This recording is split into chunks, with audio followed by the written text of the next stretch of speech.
Welcome everyone. Today I will talk about how we can multiply two complex numbers in polar form.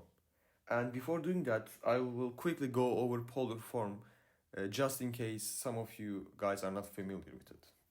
So, first I am drawing a complex plane to work with, and a complex plane just means that on the horizontal axis we have the real numbers, the real part, and on the vertical axis we have the imaginary part. Imaginary.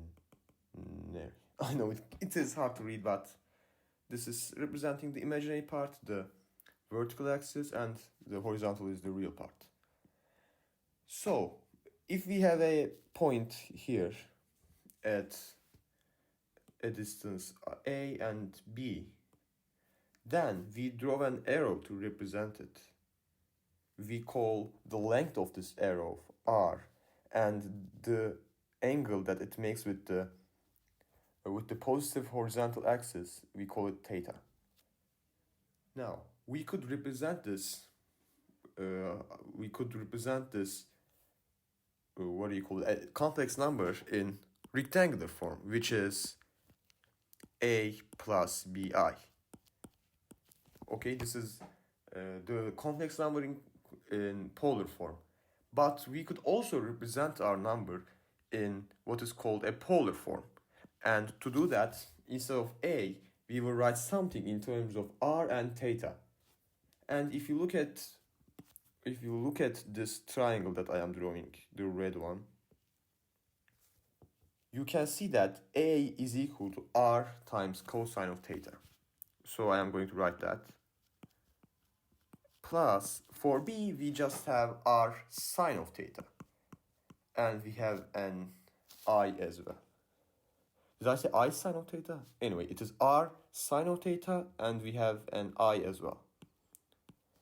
And I am putting a parenthesis here to emphasize that I is not a part of the sine function. Now we can factor out a r because it is a common factor in both terms, so that we have cosine of theta plus I sine of theta.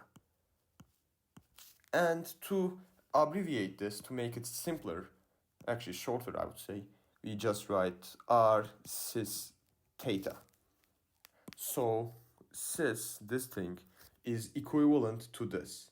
And I hope you can see where this comes from. The c comes from cosine, I comes from I, and s comes from sine, and of course we have theta. So this is just a shorthand notation. Now, since we got this out of the way, let's now focus on multiplying two complex numbers just using their polar form. So let's say that we have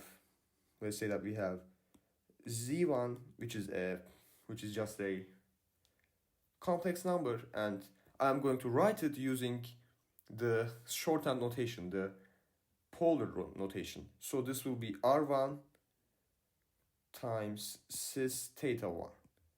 And similarly enough, z2 will be r2 cis theta 2. Now, if we expand this, let's see what we will have. We will have cosine of, I'm going to call it theta 1, plus I sine of theta 1. And for the other complex number, we will have r2 times cosine of theta 2 plus I sine of theta 2. Great. Now, we want to multiply these two complex numbers. So, let's do it here. Oops, sorry about that. Let's do it here. We write them side by side and put a dot, so we are multiplying them.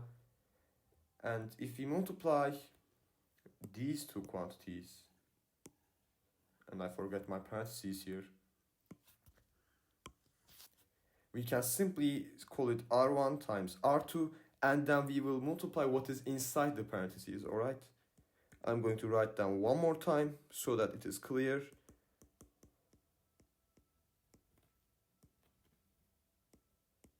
Great. Alright, this looks a lot good. now let's just distribute, shall we? So cosine of theta times cosine of theta 1 times cosine of theta 2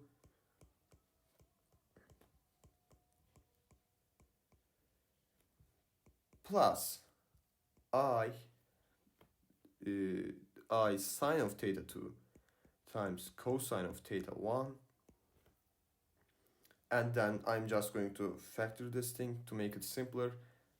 We now have sine of theta 1 times cosine of theta 2, right? I multiplied this and this and then this and this.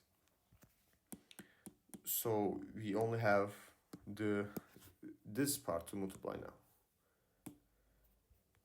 And to do that, I will put plus I squared, because we have two i's, sine of theta 1 times sine of theta 2. And we can close the parentheses now. And we should have closed it here as well. Okay, this looks a lot good, a lot better. So let's just do some simplifications. We will have R1 times R2 still. And then look what we have here. Look what we have here. I squared is negative 1.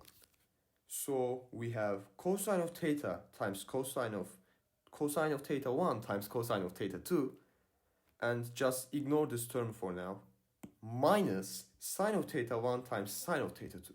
And if you know your trig identities, which I will do a video about, but just trust me that, for now, just trust me that cosine of theta 1 times cosine of theta 2 minus sine of theta 1 times sine of theta 2, this is equal to cosine of theta 1 plus theta 2. As I said, I will do a video about this, but for now, just trust me. And so using that knowledge, we can write this. And we have our I term now. For the I part, this part, this is also a trig identity, and this will be equal to, and let me write it red, let me write it with red, sorry, I couldn't speak. This is equal to sine of theta 1 plus theta 2.